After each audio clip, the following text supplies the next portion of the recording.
What's up, DBs? Coach D Magic here, former D1 defensive back.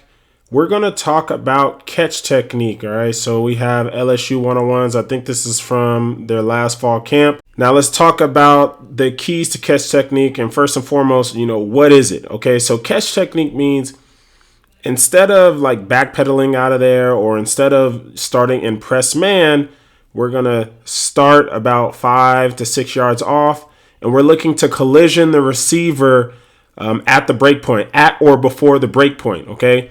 So this is predominantly used in the slot. So if the receiver is running vertical here, at the break point or right before the break point, we want to try to get some type of hands on him here. So it's different than a backpedal. In a backpedal, we traditionally don't want to stop our feet here. So in catch technique, we're looking to be outside leverage most times when we're in the slot based on our divider rules, but we're looking to be outside leverage because two reasons.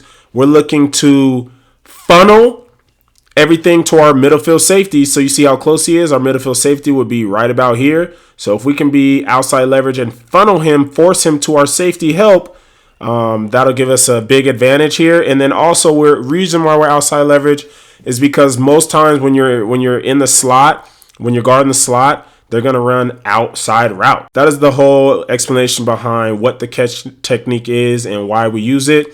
So I'm going to talk about how to do it, okay? So you're going to be outside leverage, like I said, about 5 to 6 yards, and you should be scooching out of there. All right, you see how slow his steps are? So he's not really scooching, but he does have very small steps. So he's giving ground, slowly giving ground. Again, it's not a back pedal, okay? And then we want to be able to collision, like I said. Some people call it the junction point, the break point. But the key is that you don't want to give too much ground. Again, you don't want to backpedal because if you backpedal out of there, all right, you're not going to be able to get hands on. So if this is your first time being introduced to the scooch technique, this is what I mean. So see how I have a stagger stance. I'm outside leverage, so my outside foot is up. And you see how I'm step replacing back. All right, I'm pulling grass, okay. Step, replace, and notice how I've maybe gone a yard. Now from here, you want to scooch. Once we get to the catch point, we want to keep our feet hot. We don't want to have him flat-footed so he doesn't run right through us. And then we want to look to slide or kick. So if he works an outside release, I'm scooching. I get to the catch point, then I slide and kick. Now if he works to the inside, scooch, slide, or I'm kicking to the inside, okay? And here is a game example. We have our outside foot up, stagger stance, outside leverage, scooch, receiver works inside. See how we slide, all right? We kick. Now we can get hands on. So let's break down each of these reps, okay? Again, the keys, we want to be outside leverage 5 to 6 yards. Usually you're going to have your outside foot up. You're going to scooch or you're going to slowly give ground. We're not backpedaling, okay? So as the receiver gets vertical, all right, you see how he's stemming? Stemming means he's angling, all right? He's angling outside.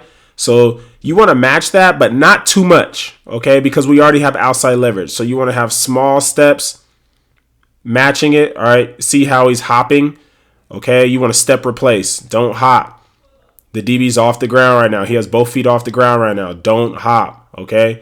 Because if you hop and he redirects, boom, now we're more susceptible to that redirect, all right? And then again, we hop again.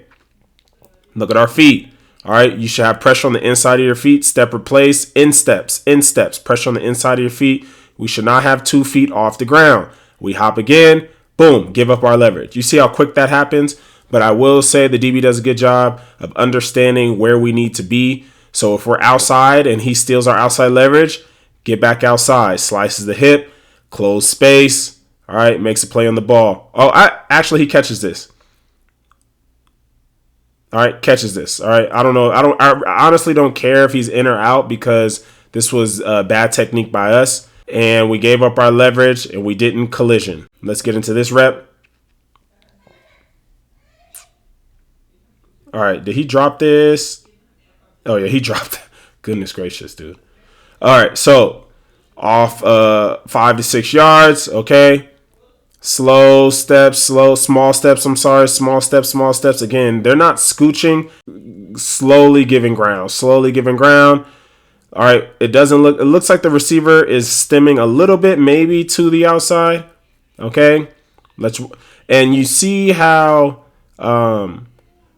we're not actually able to get hands on. When you're going against these big tight end types, man, like I said, I would be 5 yards. You see how when it's time to slide with the receiver, okay.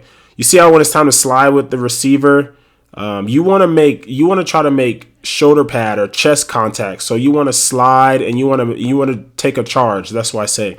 So in basketball, you know how you have to have your feet set, your chest set. These guys are reaching. All right, you don't want to reach. Okay, our hands are outside of our feet.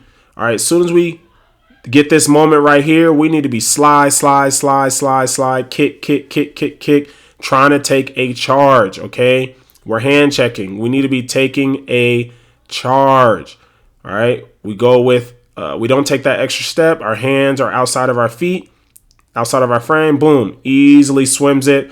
But again, we understand that he's going to break outside, a little holding here as well. And he drops the ball. Bad rep by both people here. Let's see if we can finally get a good rep by one of these DBs. All right. And no. Okay, so watch his feet, okay? Watch his feet.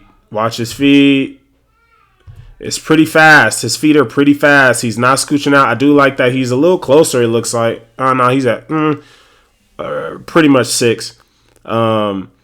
But his feet are too fast. And then he pops up. Feet too fast, and we pop up. Boom. So the receiver is angling or stemming to the inside. All right, we should be. The way I would teach is we would be sliding at an angle this way. And then by the time he gets square, by the time the receiver gets square, if we started at 5, even if we started at 6, but if our feet were slower, we should not be further than, so he's at 8 yards. That's too much space. Okay, if you start at 6, you need to be scooching slowly to where you're no deeper than 7. Because again, guys, like you might as well go up there and press him if you're not going to actually catch. Well, no one's perfect, but these guys aren't really doing it right. Nobody's catching. Boom, he runs this route on air. Running this route on air means he runs this as if we're not there. We don't cause any type of disruption here. We literally don't touch him, and we're supposed to be in catch man technique. All right. Well, I was hoping we got some good examples. Make sure you go grab the DB Mastery program. It's always best to learn from other people's mistakes. Anyway, I hope you guys enjoyed the video.